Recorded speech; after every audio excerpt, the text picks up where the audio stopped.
ॐ आप्यायन्तु ममाङ्गानि वाक्प्राणश्चक्षुः श्रोत्रमथो बलमिन्द्रियाणि च सर्वाणि सर्वं ब्रह्मोपनिषदं माहं ब्रह्म निराकुर्यां मा ब्रह्म निराकरोद निराकरणमस्तु निराकरणं मे अस्तु तदात्मनि निरते य उपनिषत्सु धर्मास्ते मयि सन्तु ते मयि सन्तु।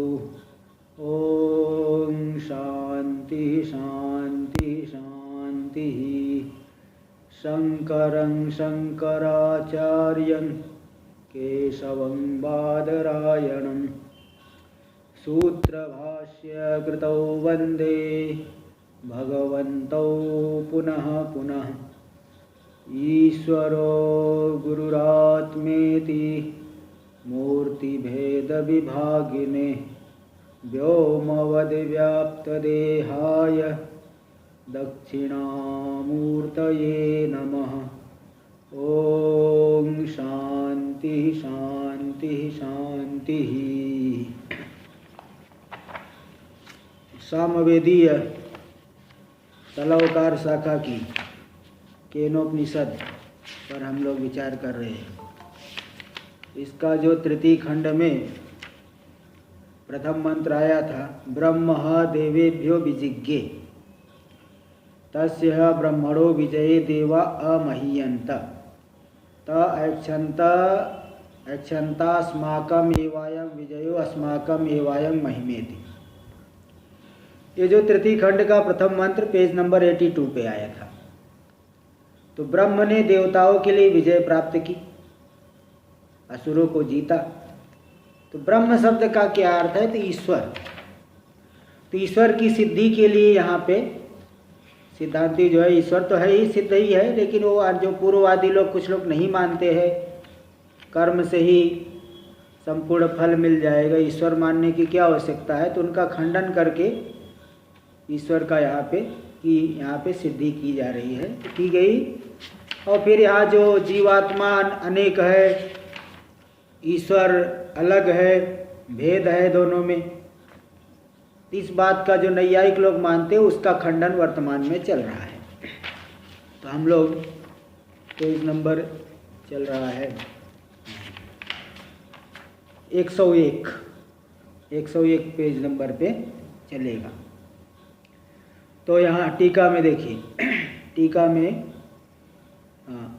नीचे से अंतिम पंक्ति टीका है पेज नंबर 101 पे। भ्रांत से स्वदृष्ट्यानुरूपाध्यासारोप दर्शनाच्य। जो भ्रांत व्यक्ति है अपनी दृष्टि के अनुरूप अध्यास का आरोप वह करता है। जैसी उसकी दृष्टि उसके अनुसार अध्यास रूपी आरोप देखा गया है भ्रांत पुरुष में, उसकी जैसी दृष्टि जैसे संस्कार आदि है। तो इसलिए न अध्यासो वस्तु क्षति कर। अध्यास जो है अधिष्ठान में कोई क्षति करने वाला नहीं। जैसे एक ही रज्जु में किसी व्यक्ति को सर्प दिख सकता है, किसी को दंड की भ्रांति हो सकती है, किसी को भूछिद्र की भ्रांति हो सकती है। तो अपनी अपनी दृष्टि के अनुरूप अध्यास का रूपी आरोप हो देखे जाने से वह अध्यास वस्तु की क्षति करने वाला नहीं है, अधिष्ठान में कोई दोष लाने वाला नहीं है। मरुभूमि में चाहे कितना भी जल का दर्शन हो, मरुभूमि में आर्द्री भाव नहीं होता, गीलापन नहीं आता। इसलिए इत्यादि बात को दिखा रहे हैं। आत्मदृष्टियानुरूपाध्यारोपाच्य, आत्मदृष्टि के अनुरूप अध्यारोप देखा गया है। इसलिए वही जीव जो है मोह से भ्रांति से अपने आप को सुखी दुखी मानता है, ईश्वर को सर्वज्ञ आदि जो जानता है वह मुझसे भिन्न है ऐसा जानता है। इसलिए वास्तव में कोई भी धर्म चाहे जीव में हो चाहे ईश्वर में हो, कोई भी पारमार्थिक नहीं है। कोई भी धर्म पारमार्थिक नहीं है। तो ये देने पहले भाष्य में देखिए, यथा घनादि विप्रकीर्णे अंबरे, घनादि जिसमें फैला हुआ है, बादल जिसमें फैला हुआ है, चारों तरफ विप्रकीर्ण है, तो ऐसे जो अंबर, उस अंबर में एनैव सवित्री प्रकाशो न दृश्यते, जिस पुरुष को सविता का प्रकाश, सूर्य का प्रकाश नहीं दिखाई पड़ रहा है, जिस जगह पे घनमंडल छाया हुआ है, वहाँ के रहने वाले व्यक्ति को सविता का प्रकाश नहीं दिख रहा है, तो स वह व्यक्ति आत्मदृष्ट्यानुरूपमेव अध्यस्यति, अपनी दृष्टि के अनुरूप ही जैसा उसे दिख रहा है, जैसा मालूम पड़ रहा है, ऐसे आरोप कर लेता है कि सविता इदानीम इह न प्रकाशयति। सविता यानी सूर्य। सविता शब्द पुल्लिंग में चलता है। आजकल तो लोग कन्याओं का भी नाम सविता रखते हैं, लेकिन सविता सब पुल्लिंग में चलता है संस्कृत भाषा में। तो सविता जैसे पिता है, पिता तो पुल्लिंग में चलेगा। तो माता तो स्त्रीलिंग में, माता तो स्त्रीलिंग है, लेकिन पिता, पितृ का पिता, सवित्री का सविता। तो सविता यानी सूर्य। सविता इदानीम इह न प्रकाशयति, सूर्य इस काल में प्रकाशन नहीं कर रहा है। इति सत्यो प्रकाशे अन्यत्र भ्रांत्या। अन्यत्र देखिए, इस जगह पे घनमंडल, जैसे हम ऋषिकेश में है, ऋषिकेश में बादल छाया हुआ है, हमें नहीं दिखाई पड़ रहा है सूर्य, हम कह देंगे कि सूर्य जो है अब प्रकाशन नहीं कर रहा है। लेकिन हरिद्वार में वहाँ तो सूर्य अच्छी तरह से दिख रहा है, वहाँ बादल नहीं है, मेघमंडल नहीं है, तो अन्यत्र प्रकाश कर रहा है, तो भी यहाँ पे हमको नहीं दिख रहा है, तो हम कह देते हैं कि सूर्य प्रकाशन नहीं कर रहा है। भ्रांति से हम ऐसा कह दे रहे, वास्तव में उसका प्रकाश कहीं लुप्त नहीं हो जाता, केवल घनमंडल की वजह से हमें दिख नहीं रहा है। हमने ऐसा जो है आरोप कर दिया। एवं ठीक ऐसे ही यह बौद्धादि वृत्ति उद्भवा विभवा कुल भ्रांत्या अध्यारोपित सुख दुखादि योगा उपपद्यते। इसी प्रकार यहाँ पे भी आत्मा में भी बौद्धादि वृत्ति, बुद्धि में होने वाली जो वृत्ति, सुखाकार वृत्ति, दुखाकार वृत्ति, काम, क्रोध, लोभ, मोह, नाना प्रकार की जो बुद्धि की वृत्तियाँ हैं, उस वृत्ति के उद्भव और अभिभव के से आकुल होकर के वृत्ति उत्पन्न हो गई, सुखाकार वृत्ति बनी, दुखाकार वृत्ति नहीं है, फिर इच्छा हो गई, कामना हो गई, क्रोध आ गया। तो बुद्धि वृत्ति के, बुद्धि का जो बौद्धादि नहीं, बुद्धौ भवा इति बौद्धा, या बौद्ध का बुद्ध भगवान नहीं समझना, बुद्धि में होने वाली जो वृत्ति, बुद्धि का परिणाम, उसके उद्भव और अभिभव के द्वारा आकुल होकर के, व्याकुल होकर के जो मोहित हो गया पुरुष, तो भ्रांति से क्या आरोपित करेगा? भ्रांत्या अध्यारोपित, भ्रांति के द्वारा, भ्रांति से उसके द्वारा आत्मा में आरोपित हो जाएगा क्या? सुख दुखादि योगा, सुख दुखादि का संबंध आत्मा में अध्यारोपित उपपद्यते। योग संबंध उपपन्न है, युक्ति संयुक्त है, आरोप से आत्मा में मालूम पड़ रहा है, वास्तव में आत्मा में नहीं है। तत्स्मरणाच्च, और देखो स्मृति ग्रंथ में भी वर्णन आया है, तस्यैव ईश्वर से स्मरणम, उसी ईश्वर, स्मृति वाक्य में कहा गया है कि उसी, वास्तव में तो नहीं है। मत्त स्मृतिर ज्ञानम अपोहनम च, मुझ निमित्त मात्र से ही स्मृति होती है, ज्ञान होता है, ज्ञान का विनाश हो जाता है। नादत्ते कस्यचित् पापम इत्यादि, किसी का वह पाप ग्रहण नहीं करता, किसी का पुण्य ग्रहण नहीं करता, तो कोई भी किसी का ग्रहण नहीं करता, वो शुद्ध है, भले लोग आरोपित करें, इसलिए, लेकिन कोई ग्रहण नहीं करता ईश्वर, किसी का पुण्य नहीं, किसी का पाप नहीं। टीका में देख लीजिए, बौद्धादि वृत्ति नाम उद्भवा विभवाभ्याम आकुलस्य, बुद्धि में होने वाली वृत्तियों के उद्भव और अभिभव के द्वारा जो आकुल हो गया है, मूढ़, मोहित हो गया पुरुष, वैचित्यम आपन्न से, वैचित्य, मोहित हो गया है, वैचित्य, विचित्रता को प्राप्त कर लिया है, वैचित्य, मूढ़ता, वैचित्य नहीं मूढ़ता, मोह, तो जो मोह को प्राप्त कर लिया है पुरुष, वह पुरुष क्या करेगा? वृत्ति नाम्यो उद्भवा विभवो न तद व्यापक चैतन्य से इति विवेक शून्य लोकस्य, उस व्यक्ति को, उस प्राणी को विवेक नहीं है कि वृत्ति का ही उद्भव अभिभव हो रहा है, व्यापक चैतन्य का नहीं। बुद्धि वृत्ति का व्यापक जो चैतन्य है उसकी उत्पत्ति, उसका विनाश नहीं हो रहा है, बुद्धि वृत्ति की उत्पत्ति विनाश हो रही है। इस प्रकार के विवेक से शून्य जो प्राणी है उसकी भ्रांति के द्वारा आत्मा में सुख दुखादि का संबंध आरोपित हो जाता है। वह आरोपित कर देता, आरोपित हो जाता है। चैतन्य से ज्ञान सुखादि उत्पादे निमित्तत्वम न केवलम अन्वय व्यतिरेक सिद्धम। चैतन्य तो सन्निधि मात्र से ज्ञान सुखादि की उत्पत्ति का निमित्त है। अच्छा, तो जो चैतन्य है कि चैतन्य से ज्ञान सुखादि उत्पादे निमित्तत्वम न केवलम अन्वय व्यतिरेक सिद्धम तत्स्मरणाच। जो चैतन्य है ज्ञान सन्निधि मात्र से ज्ञान सुखादि की उत्पत्ति में निमित्त बन जाते हैं।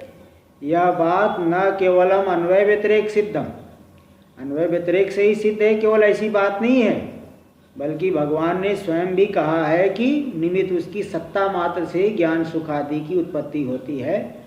वास्तव में चैतन्य में कोई धर्म नहीं है। तत्स्मरणाच्य, स्मरणाच्य मतलब भगवद वाक्याच्य। स्मृति, गीता स्मृति वाक्य, स्मरण वाक्य, स्मृति वाक्य ऋषि के द्वारा प्रणीत है। ऋषि वाक्य को स्मरण वाक्य कहते हैं, स्मृति वाक्य कहते हैं। श्रुति तो जो है भगवान की जो नित्य वाणी है, और ऋषि के द्वारा प्रणीत ग्रंथ को स्मृति ग्रंथ कहते हैं। तो भगवद वाक्य से भी यही बात सिद्ध हो रही है। भगवान ने कह दिया मत्ता स्मृति ज्ञानम अपोहनम च, मुझसे ही स्मृति होती है, मुझसे ही ज्ञान होता है, मुझसे ही ज्ञान का विनाश भी होता है। तो उसके निमित्त मात्र से ही हो जाता है। ईश्वरे संसारित्वम, ईश्वर संसारी इति प्रसिद्ध भावात्। ईश्वर में जो सच है, पहले भाष्य देखिए। अतो नित्य मुक्त एकस्मिन् सवितरी इव लोका विद्याध्यारोपितम ईश्वरे संसारित्वम। इसलिए ईश्वर तो नित्य मुक्त है, जीव भी नित्य मुक्त है, को भी वो भी एक ही आत्मा है। तो भी एकस्मिन् सवितरी इव, जैसे एक ही सविता में कोई आदमी कर रहा है, प्रकाशन कर रहा है, कोई कहेगा नहीं प्रकाशन कर रहा है। तो प्रकाशन और अप्रकाशन लोकों के द्वारा अध्यारोपित है। इसी प्रकार लोका विद्या, प्राणियों की अविद्या से ही ईश्वर में अध्यारोपित है संसार, सुख दुख आदि। अध्यारोपितम ईश्वरीय संसारित, इसलिए वास्तव में नहीं है। अतः शास्त्र आदि प्रामाण्यात अभ्युपगतम असंसारित्वम, और शास्त्र प्रमाण से, शास्त्र तो यही कह रहा है कि उसमें जो है अस्थूलम अनअड़ु अहरस्वम अदीर्घम, वह स्थूल भी नहीं, अड़ु भी नहीं, हरस्व भी नहीं, दीर्घ भी नहीं, कोई सांसारिक धर्म नहीं। तो शास्त्रादि प्रामाण्यात अभ्युपगतम असंसारित्वम, शास्त्रादि प्रामाण्य होने से ईश्वर में असंसारित्व स्वीकार किया गया, वास्तव में संसारित्व नहीं। इति अविरोध, इसलिए कोई विरोध नहीं हुआ।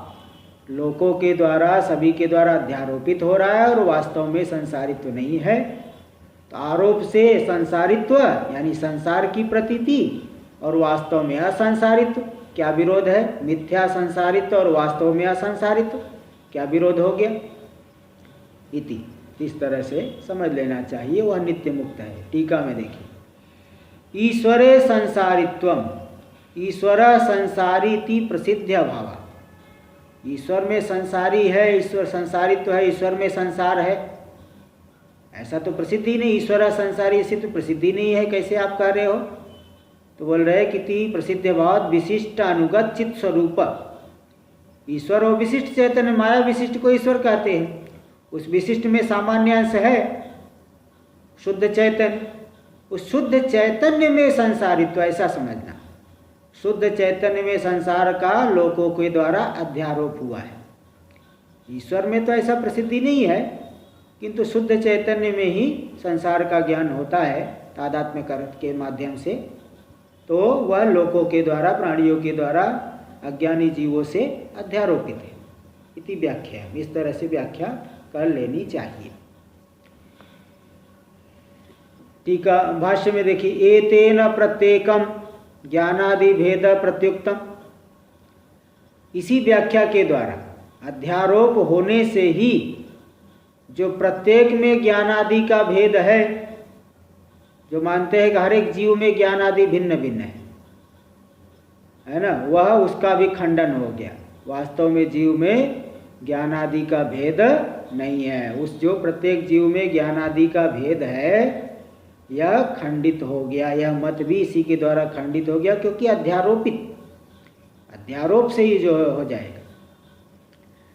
देखिए टीका में दे रहे, सिद्ध एते नहीं थी सिद्ध साधनत्वादि दूषणे न प्रति शरीर ज्ञान सुखादि नाम आश्रय भेदस तात्विक प्रत्युक्तो मंतव्य। सिद्ध साधनत्वादि दोष के द्वारा प्रत्येक शरीर में ज्ञान सुखादि नाम जो आश्रय भेद अलग अलग तात्विक है। आश्रय भेद हर एक अलग, प्रत्येक शरीर में अलग अलग आत्मा है। ते आश्रय भेद तात्विक प्रत्युक्तो मंतव्य। उसका प्रत्युक्त हो गया, उसकी प्रत्युक्ति हो गई, खंडन जान लेना चाहिए सिद्ध साधनत्वादि दोष। क्योंकि अगर उपाधि विशिष्ट में कह रहे हो तो हम भी मानते हैं, शुद्ध में कह रहे हो तो शुद्ध में सिद्ध नहीं हो पाएगा। इस बात का विचार कल या परसों के कल के पाठ में ही आ चुका है। इसलिए सिद्ध साधनत्व आदि दोष कि विशिष्ट में अगर आप भेद मान रहे हो तो हम भी मानते हैं, शुद्ध में ज्ञान सुख आदि का भेद संभव नहीं। इसलिए सिद्ध साधनत्व आदि दूषण जो कल दिया गया था, विशिष्ट में अब भेद मान रहे तो हम भी सिद्ध साधन जो हम मानते हैं उसी को आप सिद्ध कर रहे हो। तो सिद्ध की सिद्धि करना, साधन करना, ये दोष है। किंच व्यावर्तक धर्मवशात व्यावृत्ति सिद्ध्यति। व्यावर्तक कोई धर्म हो तो व्यावृत्ति सिद्ध होगी। जैसे अश्व और गो में शासनादिमत्व है, श्रृंग है, इसके भेद को लेकर के मानना पड़ेगा अश्व से वह गो भिन्न है। तो कोई न कोई व्यावर्तक यानी अलग करके दिखाने वाला धर्म होना चाहिए, उसके बल से व्यावृत्ति यानी भेद की सिद्धि होती है। सांख्य मते च पुरुषाणाम चैतन्य मात्र रूपाणाम। सांख्य मत में तो जो पुरुष है, सांख्य वाले भी तो यही मानते असंगो ही अयम पुरुष। ये बात तो सांख्य वाले भी कहते, सांख्य मतानुयायी भी कहते हैं। तो सांख्य मत में जो पुरुष है चैतन्य मात्र स्वरूप है, असंग है, उसमें न व्यावर्तको धर्मो अस्ति। कोई व्यावर्तक धर्म आत्मा में नहीं है कि आप भेद की सिद्धि कर दोगे। जब कोई व्यावर्तक अलग करने वाला धर्म नहीं है तो भेद की सिद्धि नहीं हो पाएगी। फिर बोले नहीं, वैशेषिक लोग एक विशेष नाम का पदार्थ मानते हैं, इसलिए उनको वैशेषिक कहते हैं। विशेषा इच्छन्ति इति वैशेषिका, विशेषान इच्छन्ति इति वैशेषिका। विशेष को, जो विशेष नाम के एक पदार्थ को मानते हैं। द्रव्य गुण कर्म सामान्य विशेष समवाया भाव, एक विशेष नाम का पदार्थ है। वैशेषिक मते तो अंत विशेष कल्पना, एक अंत में यानी स्वतः जो व्यावृत्त है, विशेष में कोई अन्य विशेष पदार्थ नहीं, इसलिए अंत विशेष अंतिम आ गया, उसमें कोई विशेष नहीं। इसलिए अंत विशेष कल्पना। सभी नित्य द्रव्य में नित्य द्रव्य वृत्तयो व्यावर्तका विशेषा, जो नित्य द्रव्य में रहते हैं और नित्य द्रव्य को अलग अलग करते हैं। एक परमाणु का दूसरे परमाणु से कैसे भेद होगा? तो लोग कहते हैं कि एक विशेष नाम का पदार्थ है जो एक परमाणु को दूसरे परमाणु से भिन्न करेगा। तो जो अंत विशेष की कल्पना वैशेषिकों ने किया है, इसलिए ज्ञानादि का आश्रय भिन्न भिन्न। इसी प्रकार आत्मा भी नित्य है, उन सभी आत्माओं में एक विशेष नाम का पदार्थ रहेगा, सभी आत्माओं का भेद सिद्ध कर देगा। ये जो वैशेषिक लोग मानते हैं, ये कल्पना जो है अन्योन्याश्रय पराहता, अन्योन्याश्रय दोष होने से वह कल्पना भी जो है पराहत हो गई, कल्पना भी बाधित हो गई, समाप्त कल्पना भी प्रामाणिक नहीं मानी जाएगी, पराहत हो गई, क्योंकि अन्योन्याश्रय दोष है। क्योंकि भेद ज्ञान होने पर ही, भेद ज्ञानी देखो 2 नंबर टिप्पणी में दिए है, भेद ज्ञाने ही सती भेदकम बिना भेदा संभवात विशेषानुमानम। देखो, अगर भेद ज्ञान हो, जैसे अब जो है क्या, ये कहेंगे कि जो विशेष है भिन्न में रहेगा का भिन्न में रहेगा, तो पहले भेद ज्ञान हो तब उसमें विशेष रहेगा, वो भेदक होगा, और भेदक होगा फिर भेद ज्ञान होगा। भाई विशेष जो रहेगा भिन्न में रहेगा कि अपने में ही उसी में रहेगा? भिन्न अपने से मतलब एक ही सभी आत्मा पहले भिन्न सिद्ध हो तब सभी में विशेष रहेगा। तो भेद के भिन्न में विशेष रह करके फिर भेद करेगा, तो भेद ज्ञान होने पर ही सभी आत्माओं का भेद ज्ञान, इसलिए सब में भिन्न, सभी भिन्न भिन्न आत्माओं में विशेष रहता है। तो भेद ज्ञान होने पर भेदक विशेष की सिद्धि की सभी में विशेष रह रहा है, और भेदक विशेष के रहने से सभी में भेद ज्ञान की सिद्धि, अन्योन्य आश्रय दोष हो रहा है। पहले भेद ज्ञान की सिद्धि हो फिर सभी में भेदक रह रहा है, फिर भेदक रहे तो भेद ज्ञान की सिद्धि, अन्योन्य आश्रय दोष हो रहा है। इसकी सिद्धि से उसकी सिद्धि, उसकी सिद्धि से इसकी सिद्धि, तो अन्योन्य आश्रय दोष होने से यह कल्पना भी ठीक नहीं है। तो ज्ञप्ति में अन्योन्य आश्रय दोष हुआ, ज्ञप्ति में ज्ञान में अन्योन्य आश्रय, ज्ञान को लेकर के अन्योन्य आश्रय दोष दिखा दी। देखिए, तो वही बता दी अन्योन्य आश्रय परा आता। तो देखो, भेद ज्ञाने, ऐसे टिप्पणी में पढ़ रहा था कि भेद ज्ञाने ही सती भेदकम बिना भेदा संभवा।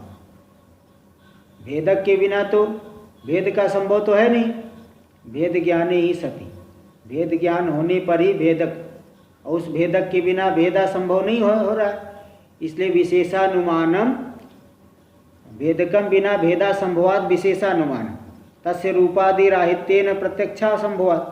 उसमें रूपादि नहीं, इसलिए प्रत्यक्ष तो हो नहीं सकता है। तो भेदक ज्ञानाधीनम च भेद ज्ञानम इति ज्ञप्तोम अन्योन्याश्रय। भेद ज्ञान होने पर भेदक, और भेदक का ज्ञान होने पर जो है भेद ज्ञाने ही सती भेदकम बिना भेदा संभवात विशेषानुमान। भेद ज्ञान होने पर ही विशेष का अनुमान होगा, कि भेदक के बिना भेद तो संभव है नहीं, तो इसलिए भेद का विशेष का अनुमान होगा। भेदक है विशेष, तो भेद ज्ञान होने पर ही भेदक विशेष का अनुमान होगा, क्योंकि प्रत्यक्ष तो है नहीं। और भेदक ज्ञान हो फिर भेद ज्ञान हो, ये अन्योन्याश्रय दोष हो गया।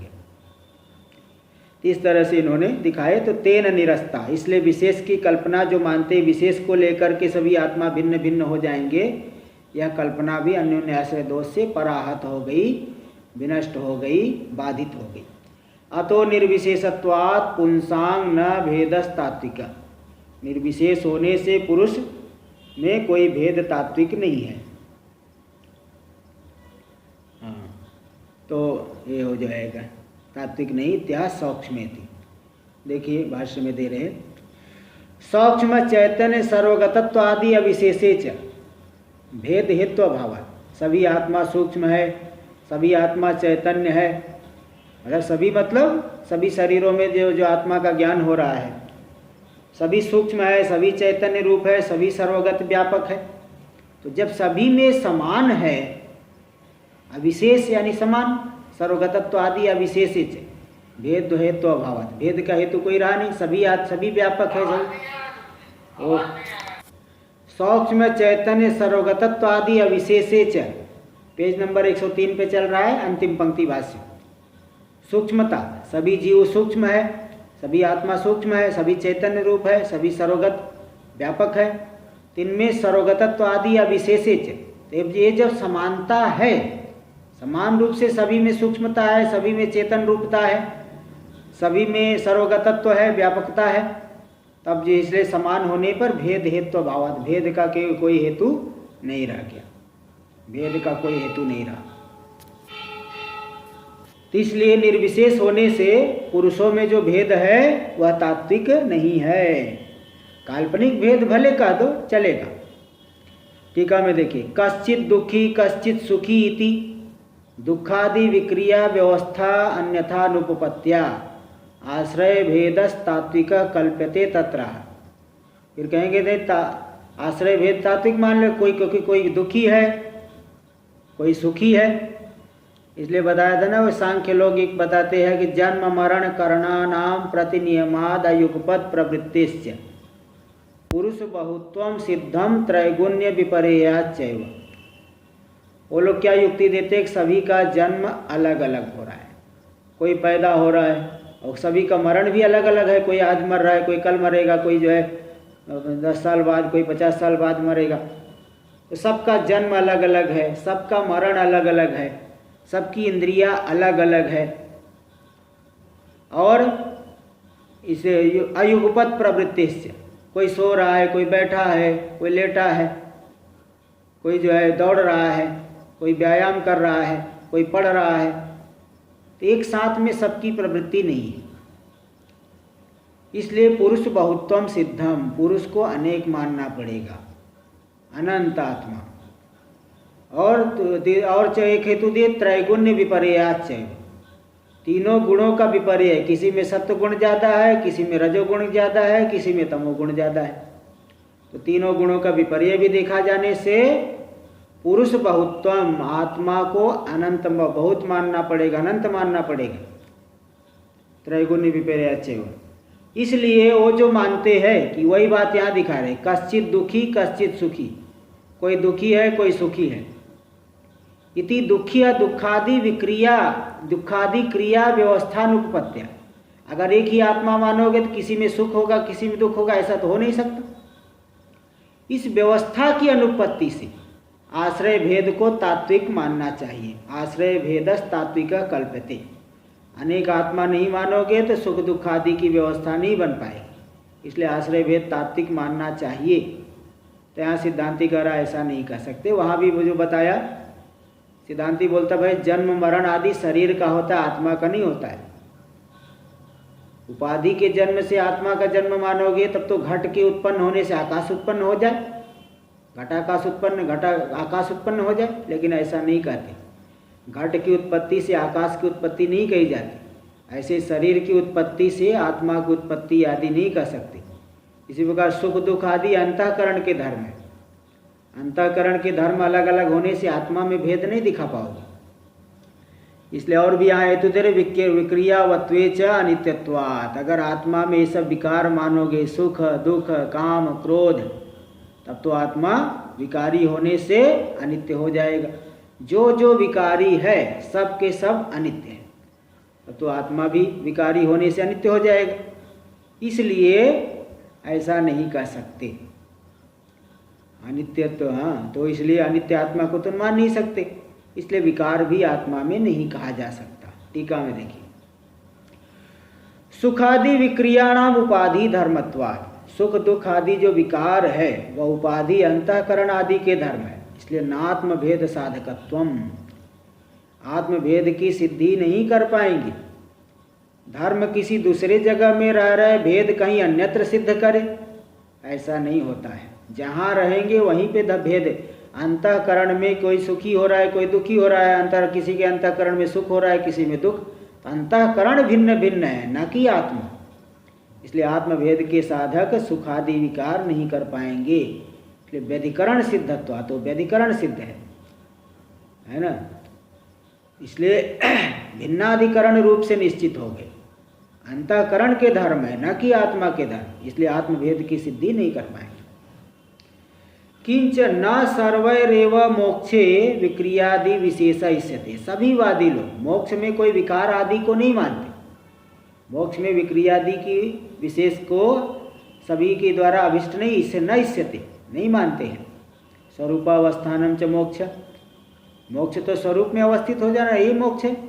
तथा सविशेषत्व न स्वाभाविकम। इसलिए जो सविशेषता मालूम पड़ रही है वह स्वाभाविक ने। आत्मा में जो सविशेषता, सुखी दुखी कर्ता भोक्ता, ये सब स्वाभाविक नहीं बल्कि औपाधिक है। ये स्वरूपावस्थान होना ये मोक्ष है, वो हमारा स्वाभाविक स्थिति है। अज्ञान की वजह से मालूम नहीं पड़ रही, लेकिन वो स्वाभाविक स्थिति है। इसलिए सविशेषता जो आत्मा में मालूम पड़ रही है वह स्वाभाविक नहीं बल्कि औपाधिक है। औपाधिक धर्म मिथ्या होते हैं। किंच, इसके अतिरिक्त जागृत स्वप्नयोर अविद्यावद्भिर्भ्रांतर उपलम्भा। देखिए जो जागृत स्वप्न आदि है, नाना प्रकार के व्यापार दिखते हैं, नाना प्रकार की संसार दिखता है, किसके द्वारा दिखता है? भ्रांत पुरुष के द्वारा दिखता है। भाई जैसे स्वप्न में कोई भिखारी है, राजा बन गया, उसको क्या कोई समझदार मानेगा? स्वप्नावस्था में भिखारी राजा बन गया, कौन समझदार उसको मानेगा? ऐसे यहाँ पे जागृत काल में बड़े जो है अपने आप को किसी ऐश्वर्य आदि को लेकर के बड़े राजा बने फिर रहे हैं। कोई जो है अपने आप को बड़ा दीनहीन समझता है, लेकिन जो ज्ञानी पुरुष सबको कहता है भाई ये तो सभी स्वप्न में जी रहे हैं, न कोई राजा न कोई दीनहीन, सब के सब परमानंद रूप है। इसलिए भ्रांत पुरुष को ये सब धर्म मालूम पड़ता है और सभी को अपने में आरोपित करके बेचारा सुखी दुखी होता है। इसलिए किंच जागृत स्वप्नयोर अविद्यावद्भिर्भ्रांतर उपलम्भात। जागृत स्वप्न इन ये दो दशाओं की उपलब्धि, अवस्थाओं की उपलब्धि किसके द्वारा होती है? अज्ञानी जो अविद्यावान है, अविद्यावद्भिर्भ्रांत है, अविद्या वाले जो अज्ञानियों के द्वारा उपलब्ध होता है। सुसुप्ति समाधि और भ्रांत्या भावे। सुसुप्ति समाधि में भ्रांति नहीं होने पर अनुपलम्भात, भेद की उपलब्धि नहीं होती है, इसलिए मिथ्यात्व भेद से सिद्धम। इसलिए भेद मिथ्या है, यह बात सिद्ध हो गई। क्योंकि अगर सत्य होता तीनों कालों में दिखना चाहिए। अच्छा, भाष्य एक पंक्ति रह गई। मोक्षे च विशेषानभ्युपगमात्। मोक्ष में कोई विशेष नहीं माना गया, कोई जो है वहाँ पे विक्रिया नहीं मानी गई, इसलिए अभ्युपगमे च अनित्यत्व प्रसंगात। अगर कोई विकार वहाँ मानोगे, सविशेषता मानोगे, तब तो विकारी अवस्था होने की वजह से वह भी अनित्य हो जाएगी।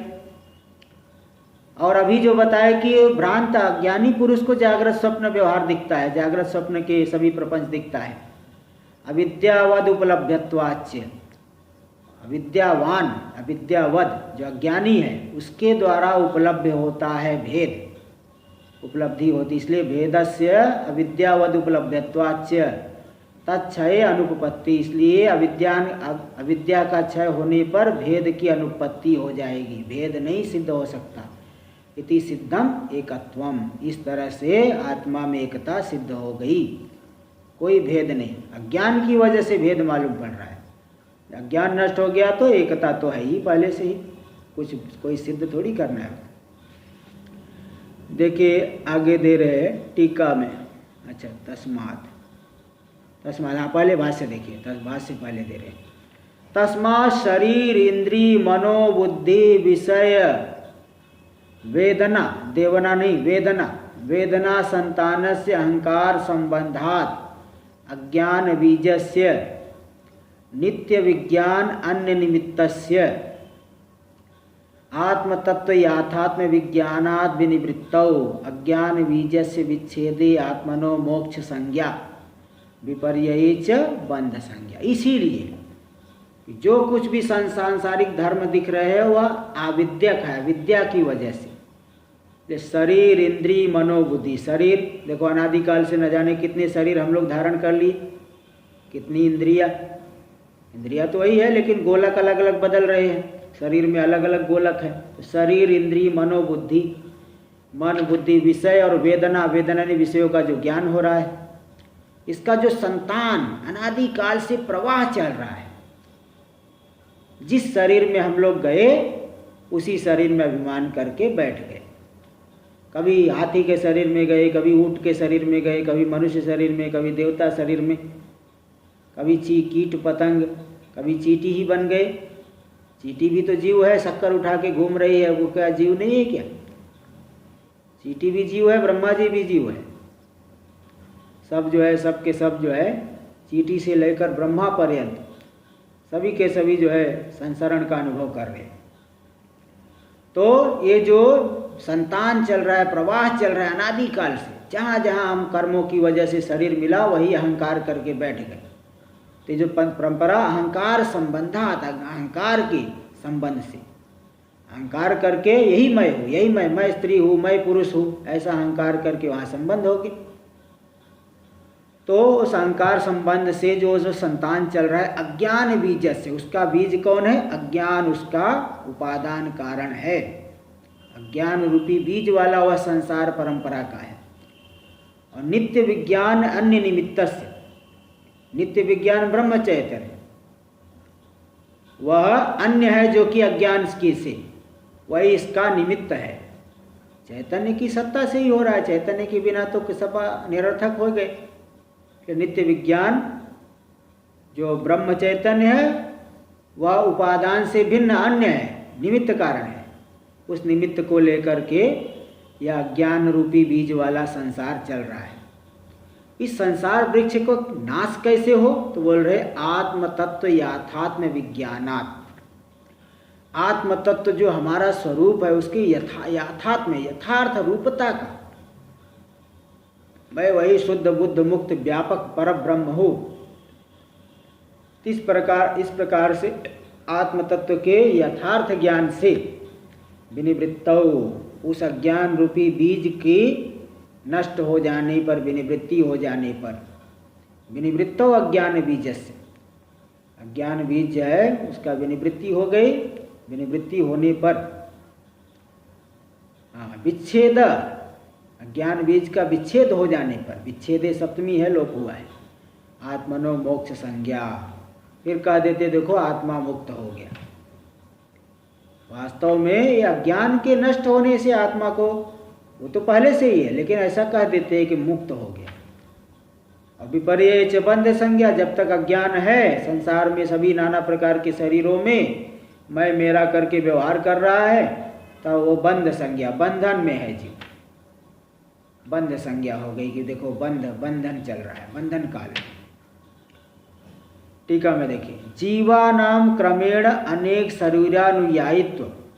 अनुयायित्वात्, जीव जो है क्रम से अनेक शरीरों में अनुसरण करने वाले, कभी मनुष्य बन गया तो मनुष्य मानता है, सिंह बन गया तो सिंह मानेगा, कभी कीट पतंग बन गया कीट पतंग मानेगा। जैसा जैसा कर्म है वैसे वैसे शरीर मिला, उस शरीर में अनुसरण कर रहा है।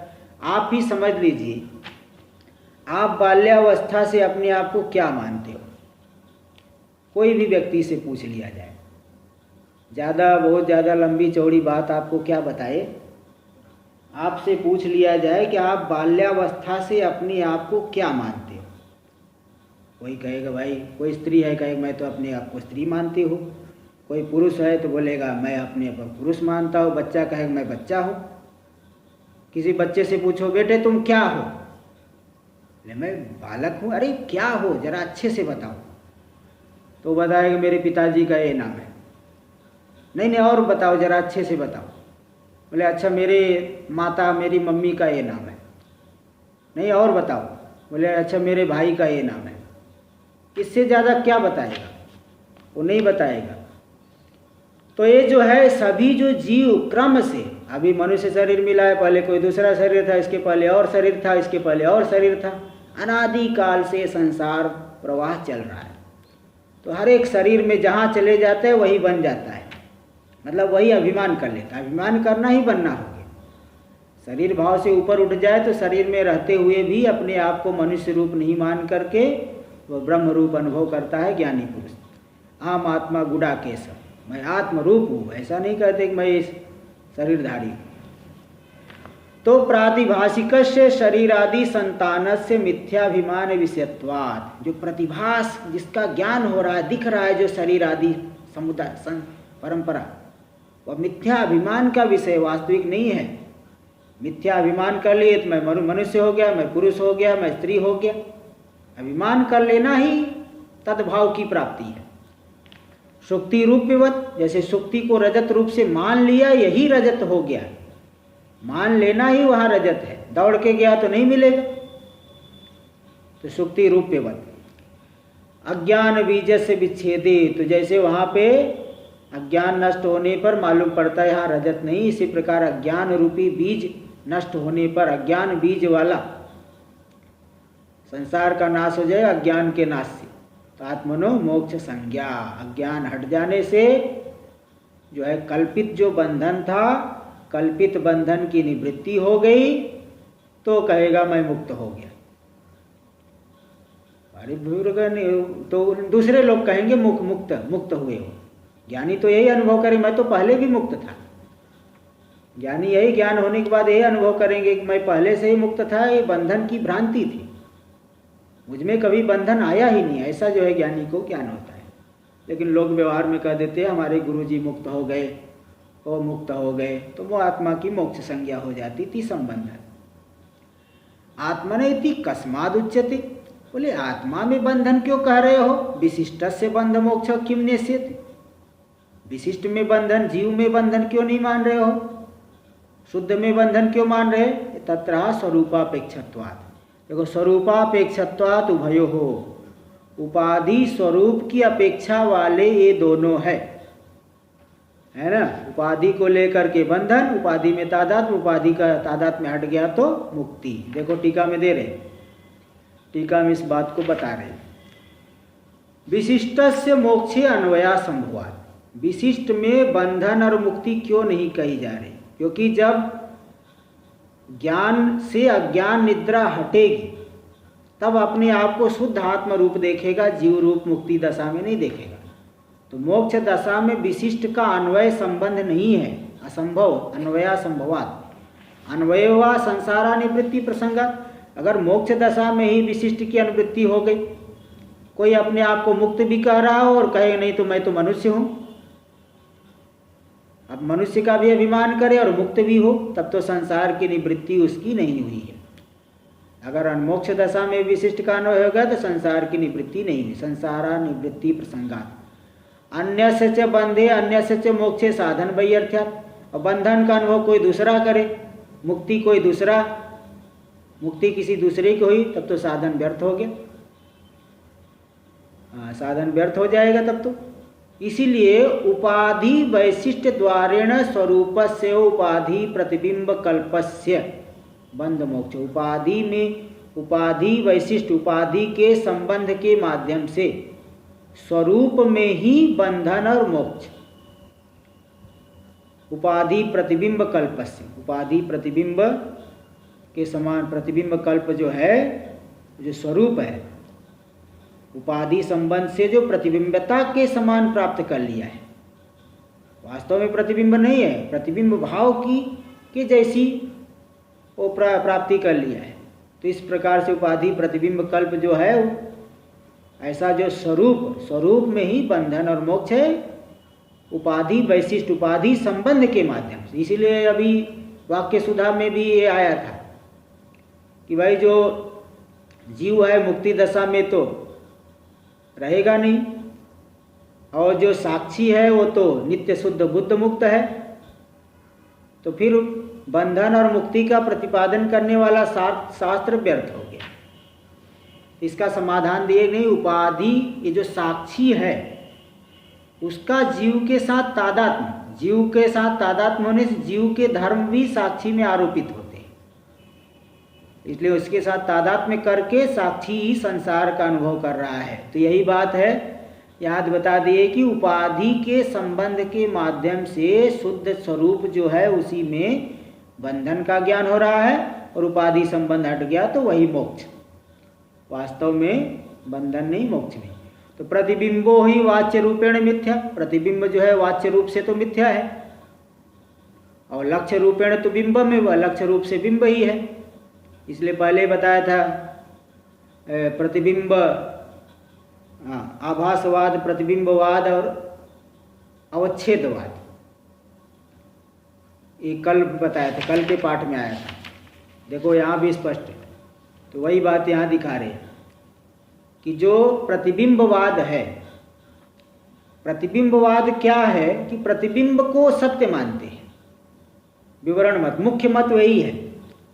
प्रतिबिंब कैसे सत्य है? प्रतिबिंब बिंब रूप से सत्य है। जैसे देखिए, आईने में देखा, अपना मुंह दिखाई पड़ा, व्यक्ति क्या कहे, मेरा ही मुख दिख रहा है।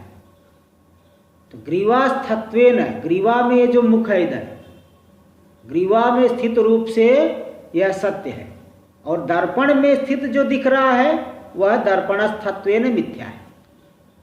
तो यहाँ पे देखो वो बात स्पष्ट हो गई कि प्रतिबिंब वाच्य रूप से देखोगे तो मिथ्या है, ये वार्तिक कार मत हो गया, और लक्ष्य रूप से देखोगे प्रतिबिंब को तो बिंब ही हो गया, इसलिए सत्य हो गया।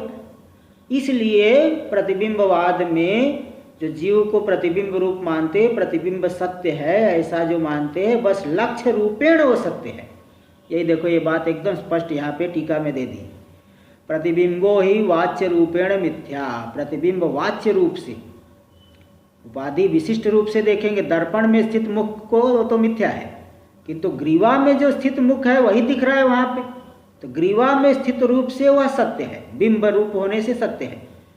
इसी प्रकार प्रतिबिंब वाच्य रूप से, उपाधि विशिष्ट रूप से मिथ्या है, और लक्ष्य रूप से देखेंगे तो वह सत्य है। यही है विवरणकार मत, ये प्रतिबिंबवाद। लक्ष्य रूपेण तो बिंबम एव, वह बिंब ही है, इति स्वरूपावस्थानम मुक्ति रूपपद्यते। इस तरह से स्वरूप में अवस्थित होना जो रूपी मुक्ति है, वह स्वरूप में ही बंधन और स्वरूप में ही मुक्ति। इसलिए वैधिकरण्य नहीं है कि बंधन किसी दूसरे को हो रहा है, मुक्ति के कोई दूसरा, ऐसा तो होता नहीं है। कौन क्यों यत्न करेगा, तो ऐसी बात नहीं। स्वरूप ही उपाधि के संबंध के माध्यम से बंधन का माल ज्ञान हो रहा है स्वरूप में, और उपाधि संबंध हट गया तो वही मोक्ष हो गया, अज्ञान के नाश होने से। तदुक्तम, इसी बात को अन्यत्र कहीं श्लोक आया है। क्या श्लोक? उपाधिना सार्धम उपाधिजन्य मौपाधिकम सर्वमवेहि मिथ्या भागम मृषाचित प्रतिबिंबकेपि बिंबं पुनः सत्यमशेषमेव इति। उपाधिना सार्धम, उपाधि से जो युक्त है, उपाधि से युक्त है अंतःकरण आदि,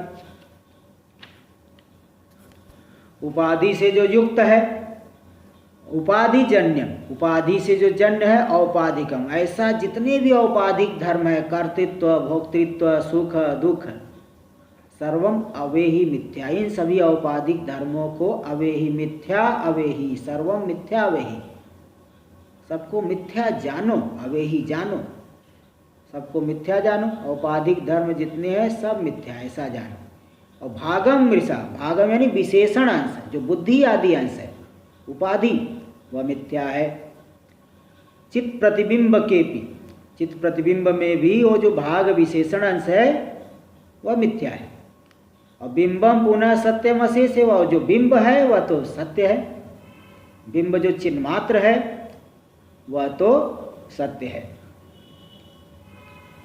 इस तरह से तो ये बता दिए कि स्वरूप में ही उपाधि के माध्यम से, उपाधि संबंध के माध्यम से बंधन, और अज्ञान नाश होने से उपाधि संबंध हट जाना, यही है मोक्ष। इस तरह से टीका तो पूरी हो गई। भाष्य देख लीजिए। स्वरूपापेक्षत्वात् उभयो, तो जो बंधन और मुक्ति दोनों उपाधि स्वरूप की अपेक्षा से, उपाधि के साथ संबंध है तो बंधन, उपाधि संबंध हट गया तो मुक्ति। तो इस तरह से जो लंबा विचार चला ईश्वर की सिद्धि की गई, जीव और ईश्वर में वास्तव में भेद नहीं है, इस बात को भी सिद्ध किया गया। और बंधन और मुक्ति क्या चीज़ है, इसका भी बहुत अच्छे से निरूपण किया गया। ये बहुत ही महत्वपूर्ण प्रसंग, यद्यपि कठिन तो जरूर है, लेकिन बहुत ही महत्वपूर्ण प्रसंग आया वाक्य भाष्य में। भगवान भाष्यकार ने बहुत ही सार बातों को बताए हैं। चलिए आगे देखिए। ब्रह्म, अब यहाँ मंत्र का जो अर्थ है, मंत्र आया था पेज नंबर 82 में। ब्रह्म है देवेभ्यो विजिज्ञे, तो ब्रह्म शब्द का अर्थ ईश्वर है, उसको लेकर के इतना लंबा विचार चला। अब यहाँ जो मंत्र का अर्थ है यहाँ भाष्य में दे रहे, ब्रह्म इति ऐतिह्य अर्थ, हा शब्द है ऐतिह्य अर्थ में, ऐसा हुआ था, इतिहास ऐसा हुआ था, तो हा शब्द इस अर्थ में आया। पुरा किल देवासुर संग्राम में, पूर्व काल में, किल शब्द वाक्यालंकार में आता है, तो अथवा निश्चय अर्थ में आता है। पूरा यानी पूर्व काल में देवासुर संग्राम में, देवताओं और असुरों का संग्राम हुआ। जगत स्थिति परिपिपाल इसे आत्मानुशासन अनुवर्तिभ्यो देवेभ्यो अर्थिभ्यो अर्थाय विजिज्ञे। तो उस जो देवासुर संग्राम में जगत स्थिति का परिपालन करने की इच्छा से, परमात्मा जो है सदा जो है जगत की कि ये जगत मर्यादा की रक्षा करना चाहते हैं, वर्णाश्रम आदि जो व्यवस्था है बनी रहे, इसके लिए परमात्मा जो है अवतार कि धर्म संस्थापनार्थाय संभवामि युगे युगे परित्राणाय साधूनाम विनाशाय च परित्राणाय साधूनाम धर्म संस्थापनार्थ विनाशाय च तद सुरविदाम ऐसा है ना, परित्राणाय च साधूनाम विनाशाय च दुष्कृताम धर्म संस्थापनार्थाय संभवामि युगे युगे।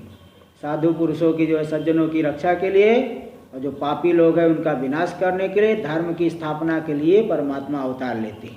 तो जगत स्थिति परिपिपाल ईसया, जगत मर्यादा की रक्षा करने की इच्छा से आत्मानुशासनानुवर्तिभ्यो, अपने अनुशासन में रहने वाले, जो मर्यादा का पालन करने वाले देवता लोग हैं।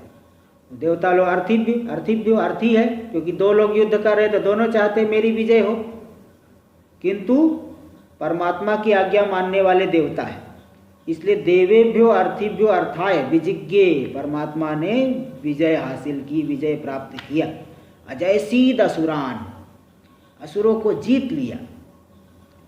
इच्छा निमित्तो देवा विजयो देवानाम बभूवा इत्यर्थ। बोले ब्रह्म ने बहुत तब तो संग्राम किया होगा, खूब तलवार लेके दौड़ा क्या? बोले नहीं, इच्छा मात्र से ही देवताओं की विजय उन्होंने करा दिया, कोई खड्ग लेकर के नहीं दौड़े। इच्छा निमित्तो विजयो देवानाम बभूवा, इच्छा रूपी निमित्त से ही देवताओं की विजय हो गई इत्यर्थ। तस्य ब्रह्मणो विजय देवा मह्यंत, तो ये जो ब्रह्म की विजय हुई तो देवता लोग बड़े महिमान्वित हो गए, उन्होंने अहंकार करने लगे, महिमा की प्राप्ति की, पूजा की प्राप्ति की। यज्ञादि लोक स्थित्यपहारीषु असुरेषु पराजितेषु, यज्ञादि जो लोक की स्थिति करने वाले हैं उनका अपहरण कर लेने वाले, अपना देवताओं को भगा देते हैं, यज्ञादि को समाप्त कर देते हैं। ऐसे जो अपहरण करने वाले असुरों के पराजित होने पर देवता लोग महिमा को प्राप्त किए। देवा वृद्धिम पूजाम व प्राप्तवंत, महिमा को प्राप्ति की, वृद्धि को अथवा पूजा की प्राप्ति की, और इससे वे गौरवान्वित हो गए, बहुत अहंकारी हो गए। फिर उनके अहंकार को भी परमात्मा ने दूर किया है, जो कि आगे का प्रसंग है, इसको हम लोग कल देखेंगे। तो मुख्य है कि मतलब जो लंबा शास्त्रार्थ चला, अब ऐसी तो कोई बात है तो थोड़ा है, थोड़ा केवल भाष्य देंगे, जो ज़्यादा कोई टीका भी नहीं है, आगे हम लोग कल करेंगे।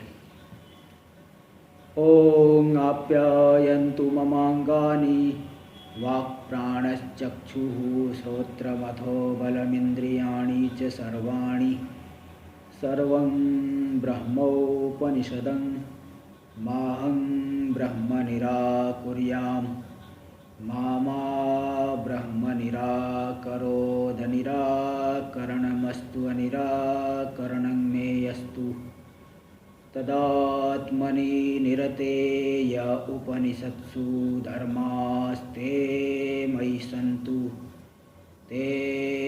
सन्तु। ओम शांति शांति शांति। शंकरं शंकराचार्यं केशवं बादरायणं सूत्रभाष्य कृतौ वंदे भगवन्तौ पुनः पुनः। ईश्वरो गुरुरात्मेति मूर्तिभेदविभागिने व्योमवद्व्याप्तदेहाय दक्षिणामूर्तये नमः। ओम शांति शांति शांति।